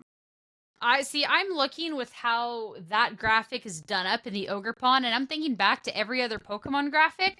They literally had the background, they stuck the two logos, and they're like, oh shoot, every other graphic of ours has a Pokemon and type font on it. Let's throw the Ogerpon on. Like, I think. But the video had all 4 Ogerpons in it for with the different games. But I think at that point, it's just like, because if they're just like, here are the changes that we do, here are the new logos, it kind of gets a little much. Whereas Pokemon has always included Pokemon in whatever they're doing. Look at their starting soon screens, look at their BRB screens, look at like any post that they do. Like, there's always a Pokemon into it because the branding is itself Pokemon, right? So like, it'd be interesting to see. I don't know how I'd feel about a specific, like, oh, this mascot should be it, because I also think that really heavily changes from generation to generation, just as well as the branding would be, which is why I also don't think that they would ever lock into one certain Pokemon, because first, it would take away from Pikachu. You don't take away from Pikachu. And second, like, does that mean, like, let's say for like humor's sake that it was Ogerpon. Is Ogerpon now all of a sudden in every single game? How are they going to keep it relevant? Like, where does it kind of go from there? Because if it's something that is a competitive, like, mascot, then I would think that it would always have to, like, kind of remain that way, which is why I think that they wouldn't do that. Yeah, but I'm just talking about the imagery of it. And it wouldn't have to be in every game, because there are Pokemon that are added to the TCG that are not in the Scarlet and Violet Pokedex, right? So they're not it doesn't have to appear in every video game because not every Pokemon appears in every video game now. And I'm talking about like brand recognition of competitive Pokemon compared to general Pokemon. Instead of these shield sigil logos and we don't like the design and the font on it, like if you look at, I don't know how, other, Valorant's like just little icon image would be compared to spelling Valorant out. But if you look at League of Legends, right, you have the icon when you click League of Legends on your computer, it's like a big L. There's like a circle in the background, Summoner's Rift in the background, and an L for League of Legends. But the LCS, the North American League Championship Series icon, is like a swirling font. I don't know how to explain it without visuals for people of like a fire, like a championship trophy, whatever. That image signifies LCS, not just League of Legends. And I feel like our competitive Pokemon branding could have a different image or attachment or connotation than just the general Pokemon branding. Yeah, but that's why I think they swapped the logo, not why they have the Ogerpon on there. I look at the Pokeballs that they did for each one with the different coloration and the swirls, and that would be the Pokeball that gets ripped off to like do like the little individual kind of like logo of. Like I don't look at the Ogerpon and think anything more of that. Like I look at the Pokeball, and that's what I think gets instantly like ripped if they're kind of like going for that sort of vibe. Yeah, I got you. I'm just saying. I think it would be cool. I don't know if anyone else agrees with me. I know Joe didn't agree when I said Pachirisu, but he at least liked the concept of having a signature, quote unquote, or a iconically attached image for competitive Pokemon compared to general Pokemon. See, like maybe this is just like Gen 1er vibes. Maybe this is me being stubborn, but I'm looking at like different games and I'm like, you don't need like one token character to be like the face of it if the whole point is like all of it kind of being a thing. So to even liken it to like Valorant, like the Valorant logo is its own thing. They have a couple of like agents that they kind of more stay for, like that they kind of push a little bit more, but they don't have one that's like the overall face of everything, right? Which is then kind of how I look at Pokemon. Overwatch, isn't Tracer in the Overwatch series logo or Overwatch League logo? Right, I have like no how clue. the NBA or the NBA, MLB, like they have like colors on each side and like kind of a white silhouette of a basketball player or a baseball player holding a bat. Like, I'm pretty sure she's like her silhouette or something is at least. Oh, for Overwatch League, yeah, but like I didn't think of anything more of the silhouette than like that, and even that is their intention though. She is Tracer, like that, like. That is her silhouette. Like the NBA's logo is Jerry West. He was a player that played in the NBA. So like you look at that and you see that's the Tracer silhouette. That's the Overwatch League or whatever compared to just the brand Overwatch. That's all I'm saying. So, I'm not saying I'm right. I think back to that and I still think you'd put Pikachu in that spot because Pikachu's like you'd have a different type of logo and it's a Pikachu. Like I just don't think that they would ever kind of like stray away from that. But that's also my opinion. I'm also just not a fan of that. Like I am very closed off to that idea. That whole idea is just like, no, it is Pikachu. Gosh darn it. You put Pikachu on that logo. Pikachu is the Tracer. Pikachu is the basketball. Like that is just like simple it. Like it's Pikachu. I agree. I was just trying to come up with another Pokemon that wasn't Pikachu so that it doesn't get mixed up with the other marketing. Nope, it's Pikachu. I'm not a fan. Not a fan. What if it's Pikachu and Ogerpon with Nintendo Switches in their hand? No. And they Pikachu with a Nintendo Switch in his hand. No. And Pikachu has his Switch docked into the station and he's giving a little fist bump saying good luck, have fun. You don't need to. It's overly complicated. You've now added 3 different elements into that. A brand logo, one has nothing to do with it, and the elements of the game. Pikachu holding a Switch, Pikachu holding some cards, Pikachu holding a phone. Done. Bam. Easy. Why are you adding an Ogerpon? It doesn't need an Ogerpon. That's just adding a whole that's too busy. That's too busy. I'm trying to make you happy. You want Pikachu included. I want Pikachu not included. I'm trying to come in the middle. I guess you're stuck with these new logos that you don't like. My bad. I was trying to help you out. I don't win either way. I don't win either way. No. But they could have done a cool logo with like whatever. But man, where were we? All right, we were talking about the logos. We've talked about the 75. We talked about. Oh, by the way, it's also 4 league cups and league challenges. Oh, it's 4 for each. BFL, not 3. Yeah. Okay, my bad. 3 global challenges for VG. Yeah. Okay. And then what else with the changes have we not discussed? the kind of weird Swiss system that we're implementing on day 2s and asymmetrical cut and Oh yeah, all so the way they're things. doing it, which I am very intrigued how this is going to work out, because I think the overall reception of it was like yay, and then I think Rajan, I think it Yeah, was, Rajan, he did the math. did some math about how this system can maybe suck. I'm too dumb to understand how it sucks, but essentially the change, for anyone wondering, is it'll now not just be like a straight top 8 cut. It'll be a top 8 plus the remaining players that have the same record as that 8th slot, down to a maximum of 16. So it's like, if you like, it's like the 14-0s, some 13-1s, 12-2, and then if the 8th place has a 12-2, every 12-2 will be included in, down to top 16, in which case past top 16 will be resistance based. Am I getting that right? I think you were on that. I didn't let me look, because I didn't see that it stops at top 16, because I remember someone tweeting about like the difference of getting 23rd and maximum of 32. Oh, match 32. After all Swiss rounds are completed, the top 8 competitors plus all competitors with the same number of match points as 8th place to a maximum of 32 will advance into an asymmetrical top cut single elimination bracket to determine the winner of the event. I've spoke ad nauseum about this. I've expressed a million times I am not a fan of asymmetrical cut. I don't want to have to get into it more than I have expressed over the last decade. I think there's nothing. I don't hate resistance as much as the general community does. Both VG and TCG are not fan of resistance. I'm not on that side. I'm not going to disagree with anyone that would prefer asymmetrical cut or would prefer resistance to not matter.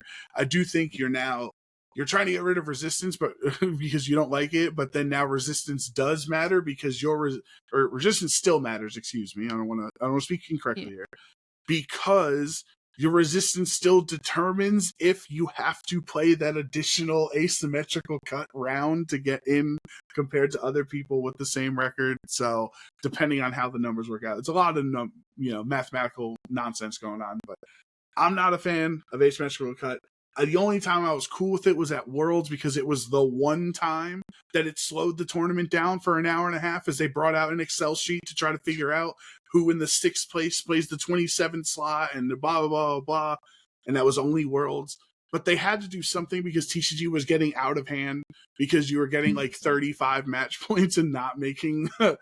And then, of course, because they changed TCG system, VGC has to be under the same Swiss structure as well. So is what it is. I'm not going to cry about it, but I'm not a fan. I honestly I'd be super, super down to change my opinion upon seeing how it plays out. I love it. I think resistance based not getting into cut or not is absolutely garbage, because you cannot change your strength of schedule. There was somebody at one of the last couple of regionals who got double down paired. Won both. They literally, they had their 4 wins, 1 loss on their day 2, and they should have made cut, and they didn't because they got double down paired. I literally just got double down paired at my One Piece pre-release last week, and I finished 12th, and it was top 8 prizing. Yeah, there is there is nothing you could have done. The only thing is that you could be like, oh, you should have won 5. You shouldn't have to go I don't know, if you're winning majority of your rounds, you start at 8-1, you go super, super good, and you get double down paired. No, you deserve to be in that top cut. And I'll stand by that every single day. I don't know if the amount of Swiss rounds that they've allotted, I think that's where things get murky, because I think the way that Rajan was talking about it was that the current rounds of Swiss allotted to then have this system can then get kind of uncontrollable top cuts, which that I definitely do think might need to be tweaked a little. I think he said as long as there is 1 extra round of Swiss, because they did cut the amount of Swiss rounds down on day 2 to accommodate the system. Said if you add 1 back, I believe it was, the math works out actually pretty well. So that part I think might be a little bit messy if it actually does work out the way it's been mapped. But having it so it is not a resistance-based hard cut, fantastic. I think the next step do the same for prizing and points. If you are at the, like, if you are playing in, let's say they do, like, let's say just like for simplicity's sake, it's a top 9 bracket, but then 9th is based off of resistance. There's no reason you should not get the same amount of points and prizing as top 8 if you are still playing in that top 8 like division. So that's kind of like my thought on that. So like if something's created to a top 16 and you lose your top 16 match, you shouldn't be able to play 17. You are top 6, like you place top 16. Like, simple as that. So I think that would be kind of like the next thing. But I do really, really like this. Like I hate it every single time that standings come out and you see the resistance and you're just like, man, I hate it for broadcast when we're sitting there trying to do the math on which games like to actually show in our win-and-ins. I hate it when, like, I had to interview, like, I remember interviewing James Evans after a win-and-in match where he was really close to making it. Like, we looked at the math beforehand, and if he won, he had a legitimate shot of making it. And we showed that match. He won, and I had sent, like, in the chat, someone do this math since this round has ended. Let me know if he's made top 8 so I can interview him about that. And I got the message on my phone as I'm interviewing him that he bubbled at 9. And then had to break that news after the interview to him. Like, you know what? Like, I know I just interviewed you about this win. And I made sure in the interview to not mention a single thing about making top 8 because I knew. And I was just like, I'm sorry, you got 9. He's like, okay. But like, man, like that, like every single part of that situation just sucks. So I do think there is going to be a little bit of issues that they need to figure out. But like, I am a big fan of the change, like on paper. Yeah, I'm not going to disagree with anybody that wants the asymmetrical cut or, you know, is happy with the new system, or hopefully they add that additional round. Because I believe, I'm not as smart as Rajan. I would never pretend to be because he's like super smart lawyer, like a million degrees. And, you know, I barely got through the system. But I think how he expressed it was that if we added one more round, basically, I think it's like Swiss +2 or +3 or what was like the, depending on how many people there are. And if it usually is going to end up in 12 rounds instead of 14. But if we get to 13, there's going to be less people with the same record as 8th place because less people will have won that additional 13th round. So if we only do 12 rounds, there's going to be way more people with that same record as 8th place than if we actually did that additional. So hopefully they see that feedback, and it looks like they are responding to feedback. They're responding to support tickets that people have posted on Twitter that like they sent a support ticket and received certain answers on it. I'm not, like, so I said, not going to fight anyone that is happy with the new system. I just hope you're prepared for more Pokemon Stadium mini games at every regional, because the asymmetrical cut does add up on real life time of trying to figure out and trying to prepare and trying to stage that additional half round, for lack of a better word. So you're going to need more Pokemon trivia segments, more Pokemon Stadium mini games, because it will add up on our time on the broadcast. I mean, as long as at the end of the day, like if it is a change that is not better for the players, then I'm definitely not for it. But I have always been like player first, like tournament second. Player first, broadcast second type person. Like I don't want anyone's playing experience to be worse because of the broadcast. I always want to be super aware of that. So like, I will kick your butt in mini games all day if we get to have a top cut that can properly like reward those who have fought during the tournament. Wow, the gauntlet has been thrown. Didn't you see me destroy Shelby in the egg emergency? The Chansey Shelby game? Isn't me. There were Shelby is better than me in a lot of ways, but Pokemon Stadium minigames ain't it. There were a couple weeks with those bangs that you and Shelby were one and the same. That's where the split dye came from, which I need to get redone, but I have to let this fade from my hair before I can get this back to blonde. And this ain't fading as fast as it needs to. And I'm kind of running out of time because I have something coming up. So yeah, I'm kind of. Could you turn all of it into one new color and then only change to the like one half of it, if that makes it, you know what I'm saying? But like I want the half this color. But I can't change this. That is the I can't change unfortunate this into this. Okay. This has to like naturally wash away. but I think that I've toned it ginger too many times so that it's kind of like, I don't know, it's kind of stained it. So Would like, you yeah, ever, for don't like know. a charity donation thing, like, would you ever dye a part of your hair like green or purple or like a crazy color?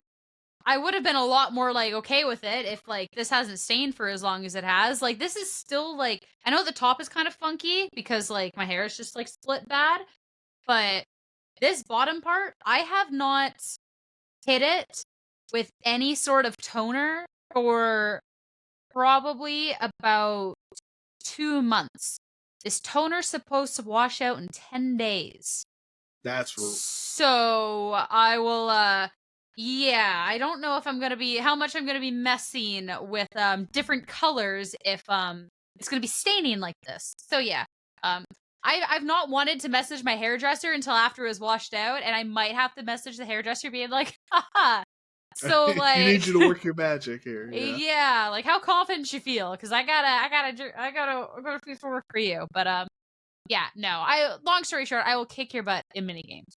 All right. Shelby has better hair than me, but Very I have better much. Pokemon Stadium skills, and I'm very very much confident looking in that. looking forward Yeah. to our stadium mini games. Yeah, and like I'm as well. Like I'm thinking back to the one San Diego event where it was like 10 rounds of Swiss day one because they hadn't quite updated the VGC format into then Orlando. All of a sudden then swapping it to 9 rounds of Swiss day one and a couple of extra on day two. So I do think I don't think like things like the invite structure, etc., will change for next year. I think that was the decision that's probably done a lot of planning. I do think if the current amount of Swiss rounds doesn't work out, I do actually think they'd be pretty open to swapping that within an event or two after seeing how it plays out. So I'd actually be very curious about that one.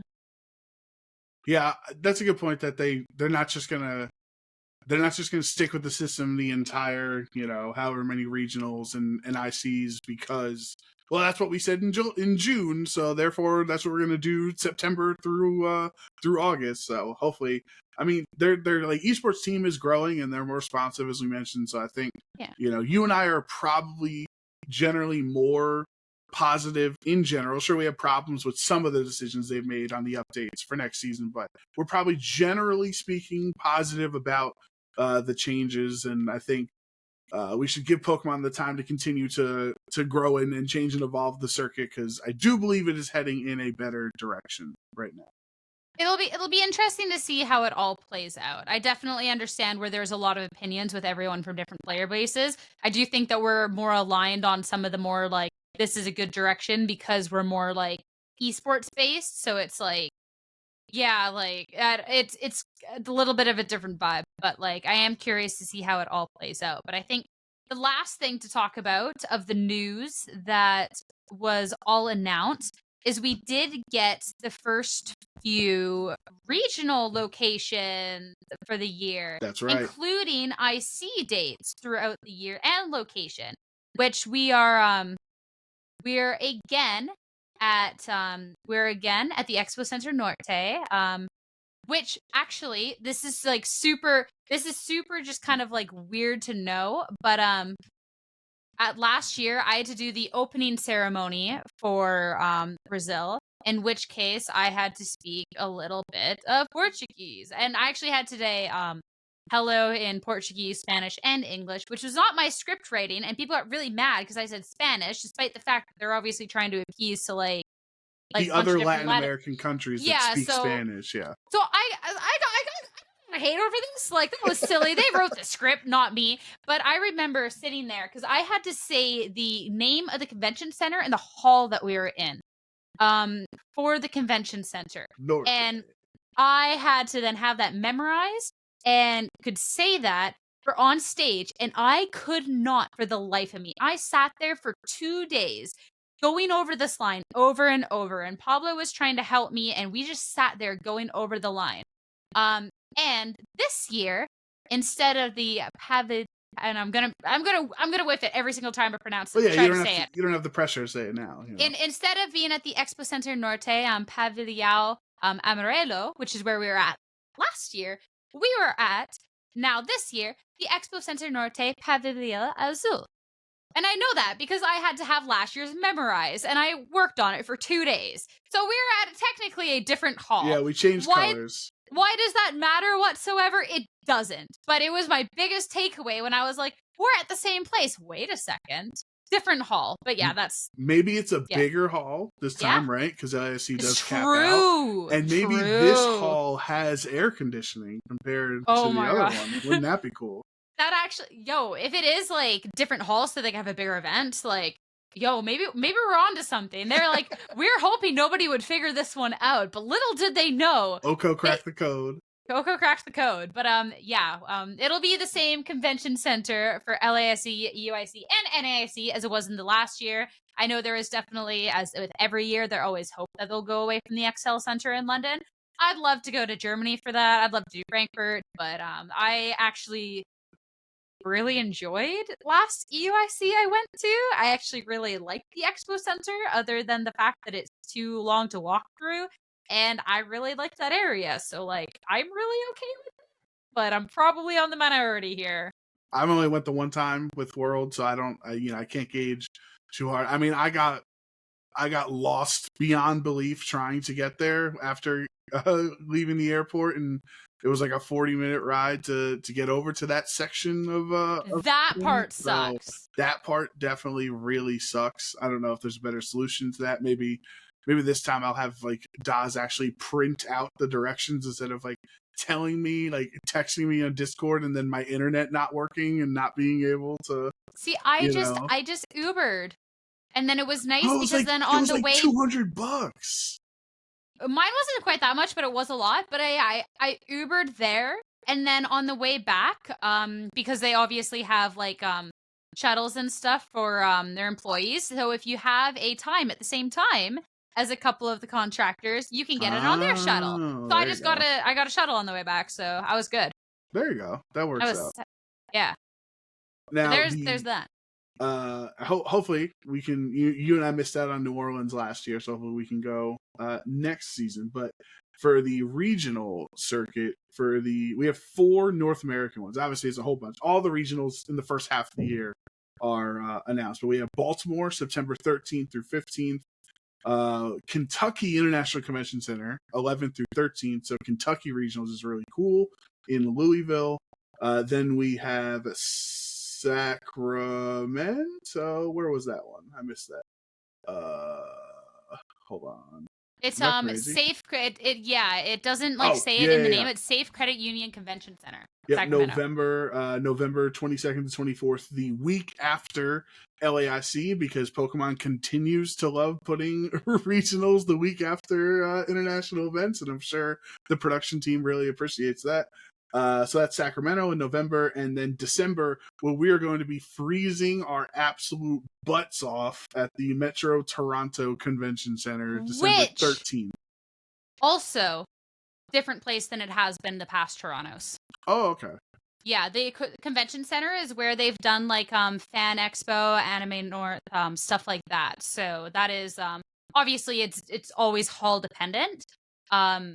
But that is a huge convention center. The halls that they have there that I have been to have been absolutely massive. So I'm just saying, like, I don't know the other convention centers to be able to like properly like say, but considering like we're in a different hall for LASC and they changed the convention center entirely to Toronto to one that I would call a bigger convention center. Hopefully this is a sign that they are actually going to be increasing the limits for events or like something kind of like along those lines, better splitting up like the TCG VG areas so we don't like take up like it's not TCG taking up VG space, etc. So like I don't I'm just saying. Now obviously you can say Toronto if you want your home bias, but of the 4 NA regionals first half of the year that we know about, which of those 4 would you be the most excited to go to, like regardless of casting or as a player, just like of those 4, which one do you pinpoint like I gotta go there? So like recency bias, but me and my friends have been talking about Baltimore. It actually is pretty convenient for a lot of us to get to. We've already talked about like like Airbnbs and stuff. Baltimore right there. They have a really cool aquarium, which last time Yes. there was a Baltimore regionals, it was TCG only, but they had this whole bird exhibit, but it was closed down because they were redoing the glass. Fun fact about me, I love birds. Love them. I have like little dishes out on my deck that I go and fill up every day so the little birds go by and I sit and I watch them. I have my little fletchling plushie like right here. Like I love But you got birds. offended when I said you'd be a flying type gym leader? I love birds. You love birds, I wasn't. but I you were wasn't. upset at No, me. but you didn't know that about me. So I was asking like why. I had intuition. You know what I mean? But like I love birds more than anything. Love them. Doesn't that prove my point even more that I was not aware of your appreciation of birds and I still call like you're giving flying gym leader? Yeah, but it's just like when I hear somebody say like flying type gym leader, it's like normal type gym leader. I just hear you're basic. So like that's But you can just respond. Birds are cool. You know, everybody loves birds. I love birds. Like walking down the street, there's a pigeon. And I'm just looking at the pigeon. He's bobbing his head, and I'm like heck yeah, dude. Like you go. You're sitting at lunch. Pigeons. You're sitting at lunch, and those tiny little birds come and like jump around the ground. Oh my god, my heart swells. I love them so much. And yeah, going to Baltimore, they had that exhibit closed. Oh. So like, aren't even like talking and like, oh my god, like.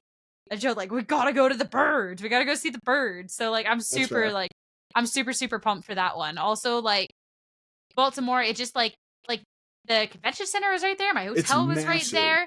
It's massive. There's a bunch of food places nearby. There was the aquarium literally right there. Like, it ended up being, like, a lot of fun. Yeah. And that was, like, an event that I experienced with, like, TCG friends and Pokemon Go friends, right? So, it would be cool to then be able to go back with, like, VG friends and be able to do that. So, yeah, that's top of my list, like the one I'm most excited for right now. Toronto, always there's going to be the bias, but like, why are we going there a week before Christmas when it's absolutely freezing out? Like, I don't like, do they not remember honestly, how cold Toronto is? Like, I'm not excited for that reason because Pokemon players walk places because Ubers cost money. Also, driving in Toronto sucks. Like, me and Joe like missed a train home before because it was a 5-minute walk. And we didn't realize that, and we had luggage, and the Uber took 20 minutes. Like, it's just, so you'd be walking in the cold. Like, it's not fun. It's not fun.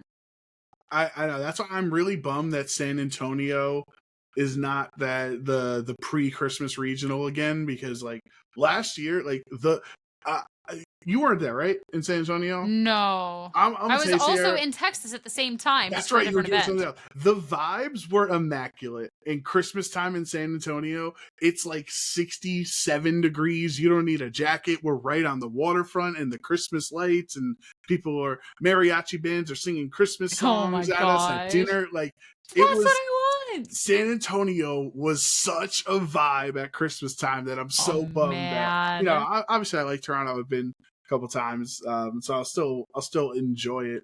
I guess maybe we'll have to see if like Toronto Maple Leafs are playing the same weekend, because obviously the Blue Jays aren't playing in December. I'd love to go to a Maple Leafs game and see hockey in Canada.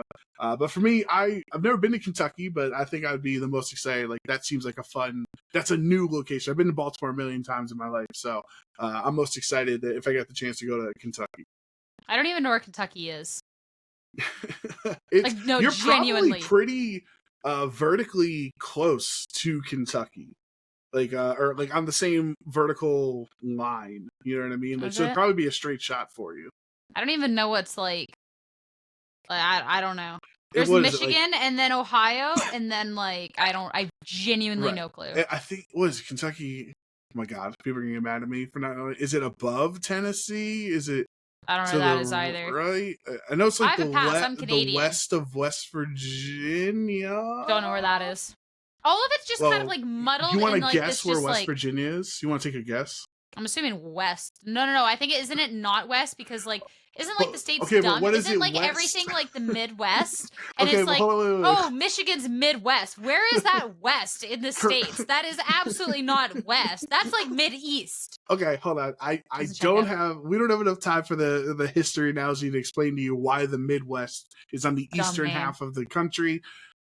TLDR is at a certain point, it was the Midwest of the country because we did not expand to the western part of the country yet. They should take a page out of Pokemon's book and go for the rebrand. The thing is, Pokemon didn't have to, and apparently the United States of America does have to, you know? So I will tell you, yes, correct. West Virginia is on the eastern half of America, but with the name, where would you assume West Virginia is?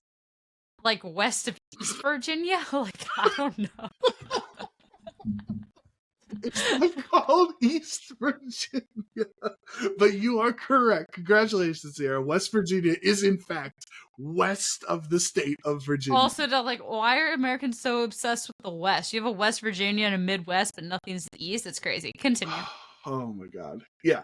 Obviously, I don't think anything's going on in Kentucky at that time, right? Like, it's not the Kentucky Derby or something. So that would be fun. That'd probably be the location I want to go to the most. I don't know about international travel or anything like that. Yo, I want to go to all of them. Like, I didn't go to NAIC, but like seeing friends, like it was just an absolute blast. Going to EUIC and LAIC, like, oh my God, like I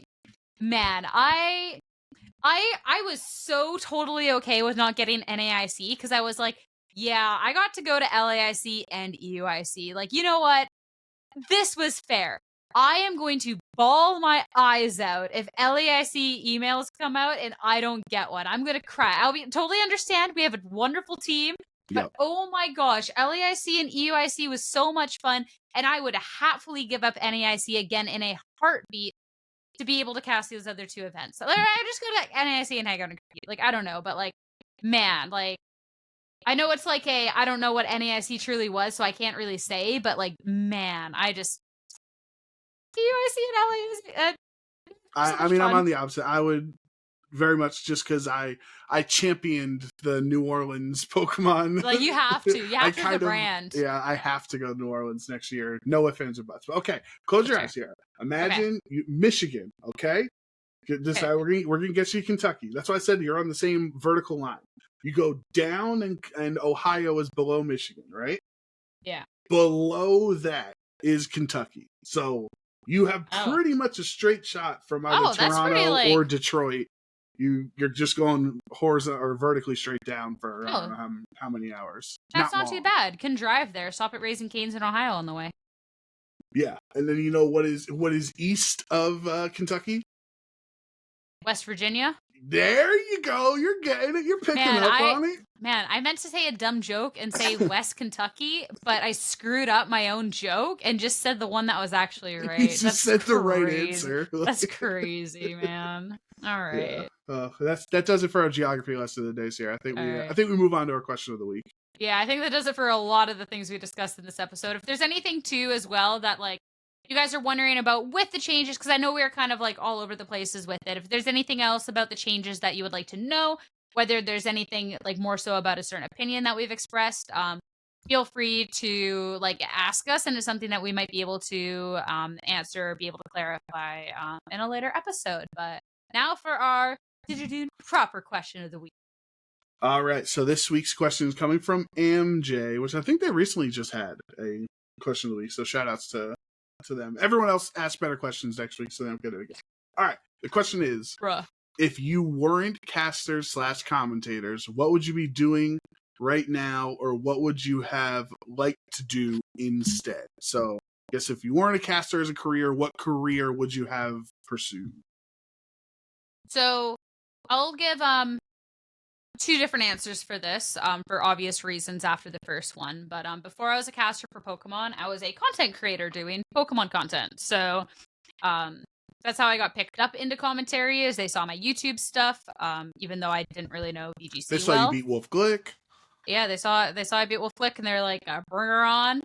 So yeah, I was doing like content creation, and with that content creation as well, I had done production for some regionals. I actually produced 5 regional streams, like by myself, like essentially, like I obviously had wonderful casters, but like I did all the graphics packaging, I made all of the assets, like stuff like that. And then I actually sat there and ran it myself. I did that for TCG. And even though that whole fiasco under like the other people involved, that's a whole thing. Regardless, like wanted to go into production. Like that is something I wanted to do. After I was done with content creation, with the skills that I had built up myself, I wanted to go into production for Pokemon. So if I wasn't casting, I think I still would have been along my content creation journey now, but my plan was to work production for Pokemon one day. And the reason this is a fake answer is because that is still what I want to do. It's just kind of more so that'll be later down the line. And I don't know if necessarily production's the role that I would work, because realistically, it's pretty unique set of skills that like being a broadcast talent / content creator kind of encompasses. So I don't know exactly where I could place within the company, but I'd love to be involved in like the esports experience of Pokemon. And that's what I wanted to do anyways before getting into casting. The fake answer for all of that. Then if I wasn't in content creation, I don't like actually know where my life would be right now, because like I wanted to go into like post-secondary for multiple different languages. I spoke 4 languages out of high school. I wanted to go to university for like learning how to interpret, to be able to do that for a job. But then things fell through for university, a lot of other things not really to go into right now. So I was kind of on like this path of just kind of working whatever jobs. I don't know where that would have necessarily ended up because that led to content creation, but I would like to think that I kind of maybe circled back around. Or if I couldn't circle it back around in time, the backup plan that I had is I wanted to be a graphic designer and like design websites and stuff like that. So Okay. Yeah. Maybe you could graphic design some OHKO content, maybe put your skills to the test. There was a reason I didn't fully go into it, but like I don't know, because it's like it's weird to think about, because like in terms of like content creation, like I was doing content creation casually for so long while I worked at a pizza place as a manager, and then I worked at Starbucks as a shift supervisor. And like I worked at those 2 locations so long while I was pursuing content on the side before I actually swapped over to full-time content creation. So it's kind of weird because looking back, I never really pursued anything else because I was working on content creation. It was just never in a spot to take the leap. So it's kind of weird to think about, because if you look at what would I have liked to do? Well, it would have been to go into interpreting and do all of that. But realistically, after being out of being out of high school for so long, like getting into a university and all of that money, like that's kind of a more and more difficult thing to do. So it's like, realistically, could I have then? Probably not at that point, right? So I don't know. It's weird to think about, and like in all honesty, like it's genuinely really weird to think about. I don't know. The alternate timelines of Yeah. where you are, and instead of where you are now. But as soon as like content creation was something I could do more, like I was so adamant I wanted to work for Pokemon and do more of this one day. So yeah. I mean, I'm in the same boat as you. I always have intended down this road, in this timeline, in this butterfly effect timeline. The goal would be to work for Pokemon and strive for whatever skills I need to achieve to accomplish that. But who knows how far down the road that would be, or if it's down the road at all. But that's a conversation for another day. For me, when I've been asked this question before, in an ideal world, if money were no object, I would be a filmmaker. I love movies. I love writing. Like I'd love to be a screenwriter and then be a director of those screenplays. But unfortunately, money is an object, so I'm not going to choose that as my answer for what I would do. It would be somewhat related, like how you're saying. Ever since I was a young age, I've always wanted to do sports broadcasting. I've loved sports ever since I can, have memories playing sports and watching sports, and always listening to the broadcasters and appreciating the broadcast as much as the actual sport going on. And there was, I don't want to get too grim, but there was a moment, I was playing Little League Baseball in middle school, and TLDR, long story short, had like a bad, like last out of the big game with the runners on or whatever, and my middle school coach came up to me on the side and like told me, like, listen, this isn't for you. You should probably quit. And like literally had to hold my family back from like going after, like just an awful That's person. it. That's an what the heck awful for him thing to say to like a yeah. sixth grader, for sure, right? But it Yeah. changed. I mean, it changed my life. It changed my trajectory. I still played high school baseball, still played high school football, so I didn't give up on playing sports, but it changed it because I was like super sad and crying or whatever. And my mom, shout outs to my mom, because she was like, you know, Michael Kay is my favorite broadcaster. He's the voice of the New York Yankees, and baseball's my number one sport. That's my number one team, you know, so he's the guy I would watch 162 times a year. And she was like, well, why would you want to be a baseball player when your career is only going to last like 15 years? When you can be Michael Kay and he can be the voice of the Yankees for 50 years, right? Because your skill doesn't end after you retire as a player. And so ever since that moment, high school onward and college onward, I went to college for communications, but ideally for sports broadcasting. So I fully went down that path that I intended on working in sports as a broadcaster, either for baseball or basketball or football. All 4 years of college, I worked at my school's radio station. I was actually the school's sports director for the radio station for 2.5 of those 4 years. And I covered, you know, baseball and basketball and football and hockey and volleyball and, you know, everything on radio and on simulcast and webcast, whatever, just trying to get as much experience as I could. And then after graduation, didn't really have as many opportunities, but I did get a job at Major League Baseball 6 months after graduating, and stayed there as a video editor. So now when I'm not working Pokemon, I work as a video editor in sports. Like we've mentioned, you know, I'm heading to the Olympics soon to cover as a video editor. But if I was not down this Pokemon road that I've been on since like 2015, 2016, I would have pursued traditional sports commentary and sports broadcasting.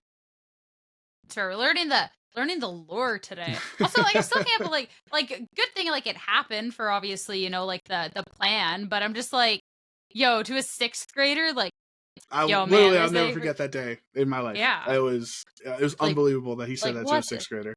Yeah, like that's insane. Like, yo, if you're like grade 12 or whatever, like trying to like make it to like, I'm gonna get this full ride university scholarship, and then he has to pull you aside, being like, "Hey, let's temper some like expectations." Like that's different. But he like, could just kept the comment to himself. You know, he could just told his family. He could just told his family at dinner that I suck. You know what I mean? Like, yeah, that's literally like you go home, like you're putting like chicken on the kid's place, and you're like, "Yo, this one kid I coach, like, man, you guys can't grow up to be him." Like, I'm telling you, like, sucks at baseball, dude. Yeah. Oh my goodness. I mean, it's interesting that like there are so many like with esports and like Pokemon like commentary, like how it can kind of like lead down the certain paths to where like our kind of like what we would be doing anyways isn't like really too different, or how this kind of like leads together. Like I think it's even more, and like I won't go on a big rant about this because like, or like pretty much any rants because not the place, but it's kind of really indicative of like just because like school doesn't work out for you, or just because like it does, but you don't get the career like you want off the bat. Like there's so many different ways to kind of build up what you want to do with your life. And I think that's really cool. Yeah, I think it also speaks to our internal drive, right? As the two of us, like in an alternate timeline, we'd still be doing along the lines of what we want to do, just in a different way, because that's just how we're driven. That's how we want, that's what we want to achieve with our careers. So it's not like, I think we're down the right path. It's just, you know, will we end up at the result we want to? That's the goal. Yo, if I had a better eternal drive, I would have been probably like I don't know if I wanted like to my own horn and say pro sports player, but like literally growing up, like that's all I heard was like, yo, this kid's like gonna make it, whether it was soccer, rugby, and curling, and I was just like, nah, I don't want to try for any of them. Curler. That would have been a great answer. That would have been cool. I know, that would have been cool. But unfortunately, I did not put effort into any of them, despite being MVP in all of them. And yeah, as I heard my coach on the sideline say to someone else one day, if we're talking about coach stories, literally saying I was the biggest waste of potential. If you want to ask about where my drive came from. Oh my God. Yeah, and that one wasn't at 6th grade. That was at 12th grade. Oh man, that's gotta sting. That's gotta sting. Ooh. Yeah, that's a good one. All right, that's a good place to be ending this episode on. Yeah, that makes me feel better that, you know, your coach also dragged you through the mud. I'm glad I can make you feel better off of that one. But yeah, thank you everyone for tuning into this episode of OHKO.